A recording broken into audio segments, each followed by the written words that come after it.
Hi, I'm Rita and you're watching my channel Pretty Much Paper. In my last video, I showed you guys how you could create vinyl decals that you could stick onto your cricut-joy for decoration. So as you can see, I've got these decals all the way across the front and also on the top, which is my company logo. And the one thing that I think the design is missing right now is some vinyl to cover over the Cricut label here, so that way it really stands out. Having it just in white kind of is hard to see, and I'd really like the whole design composition to come together with some additional silver vinyl across the front.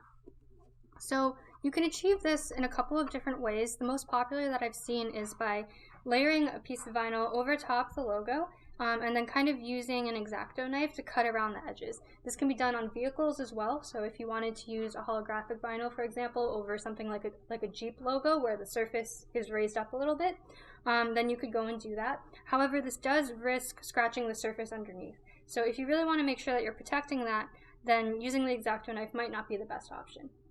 I did, however, find another way that you can do this by really using Google and Cricut Design Space to your advantage, and I'm hoping to show you that today.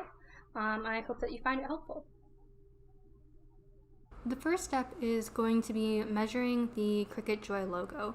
So here I'm measuring the length, which I found to be about 2 3/8 inches wide, and I also measured the height, which was actually a bit of an irregular measurement, so I really found that the width worked better. The next step was to find the correct Cricut logo. So here I'm doing a Google search, and you can see that there's a bunch of different ones come up. The one that is the best match is shown here, and it's actually a PNG, which is awesome because you can see the background has that hatched pattern. So when the text comes into Design Space, it's going to be really clear and it won't have a border. So I'm saving this file onto my computer, and I'm going to just do a quick crop because, as you probably know, the Cricut does not have the little TM on the front of it, or at least the cricut-joy does not, so to get an exact match, I'm cropping that out.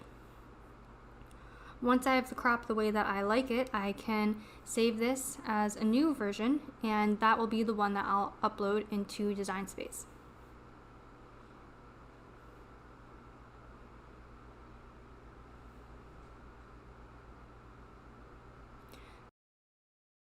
So here I am in Design Space. I'm going to go ahead and start a new project and go over to the upload task. So I'll look for the file that we just saved and then proceed to the next step. So it wants to know the level of complexity. I just generally use the complex setting since I've found that to provide the most level of detail. But again, this is a PNG, so it's already a really clean looking file. Since we are using a cricut-joy, that means that we need to save it as a cut file. We can't save it as a print and cut. It's not a functionality that the Joy has. Once it's all saved, I can import the image, and it is giant, so we're going to go ahead and shrink it down to the width that I measured previously, which was 2 3/8 inch.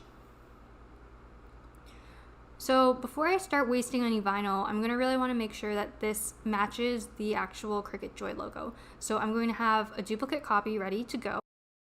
Having the duplicate copy is just going to save me some stress later on down the line in case the sizing doesn't work out. So I now have two versions, one that I'm going to play around with for this trial cut, and then a backup which I can then resize or just run with if the sizing is perfect. To make my trial cut, I'm planning to use cardstock since I have more of that readily available and I have a ton of cardstock scraps that I can use up.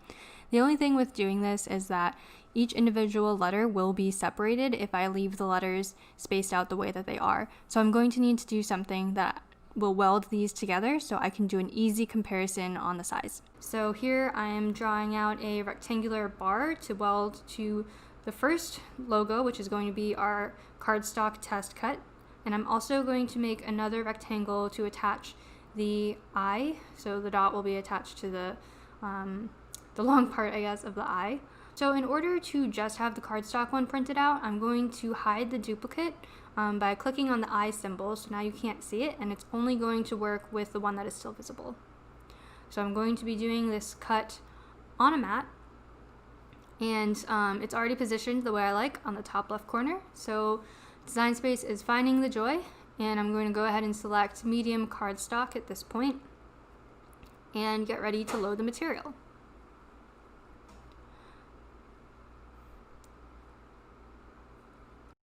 So to load the material, I'm using the standard grip mat. This is the same one that comes with the Cricut Joy. Be sure that you peel off that top layer, and then we can get our material prepped. So here I have a scrap piece of material, and it meets the dimensions that we just showed in Design Space. It has more than enough room, so I'm going to go ahead and start putting that onto the mat. Although you can just press this onto the mat, it is kind of nice to use a brayer. So I'm showing what a brayer is right here. It's basically a roller, and it's got a semi-rubberized wheel. So if you're using something like glitter or any other material, it's not going to pick up a ton of that stuff, which is really nice. So now that the cardstock is fully stuck onto the mat, we can load it into the machine.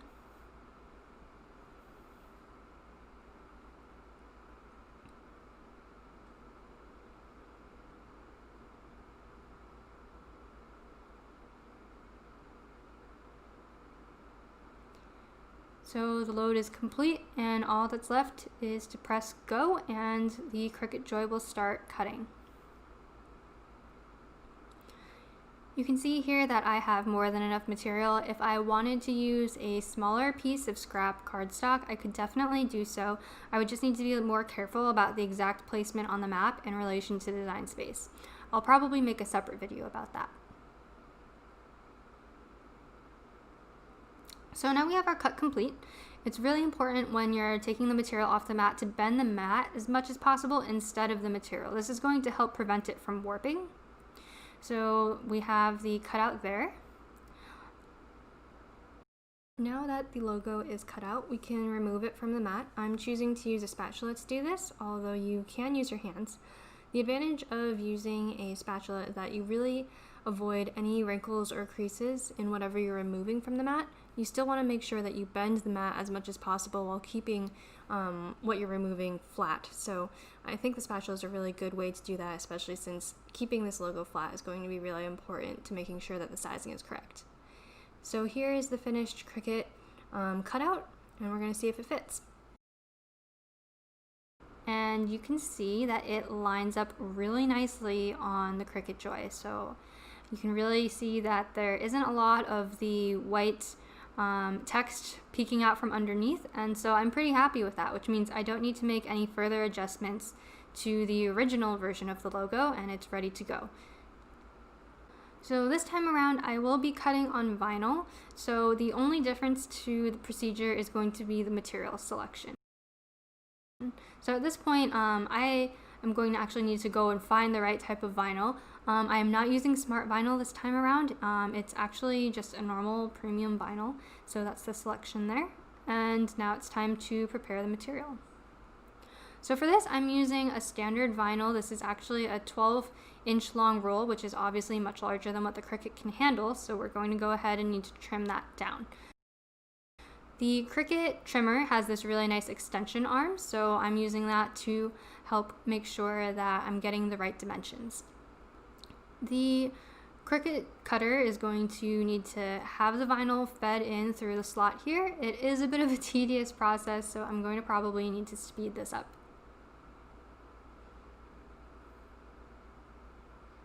So now that the vinyl is through, I need to make sure that I'm cutting it to the correct width. The Cricut Joy's maximum width is actually 4.5 inches, so you can see that I'm lining it up exactly to the 4.5 mark, at which point I can drop the slider down and make the cut. You'll be able to see that the width of this, the 4.5, really does make sense given the width of the machine itself. You can see when it's lined up that it's pretty close to the width of the mat. So the next step is going to be actually sticking this onto the mat. So although the material exceeds the size of the mat, this is actually okay. There's no reason to trim it, especially when I'm doing such a small cut at the very top. So as long as I'm still using that brayer and making sure the material is really stuck on there, there's no problem. So we're gonna go ahead and load that up and hit go. And we're off. So one of the big advantages of keeping the material all together instead of trimming it to the size of the mat is that now if I need to go and use that scrap material, whatever is left, I have a much larger sheet that I can pull from. So now I'm going to go ahead and cut out the logo, so that way I'm saving as much vinyl as I can for a future project. And we're going to use the Cricut weeder, which is sort of this pointy edge tool, to remove the outside border of the text. So all you have to do is kind of sink the pointy side into the material and start peeling it back. It's actually kind of a peaceful process, I guess. I don't know, I've been finding it pretty enjoyable. So the next part is working with the transfer tape. I will admit this is kind of tricky. The transfer tape itself is really stuck onto its backing, so just be patient, I guess, when you're trying to get through this part.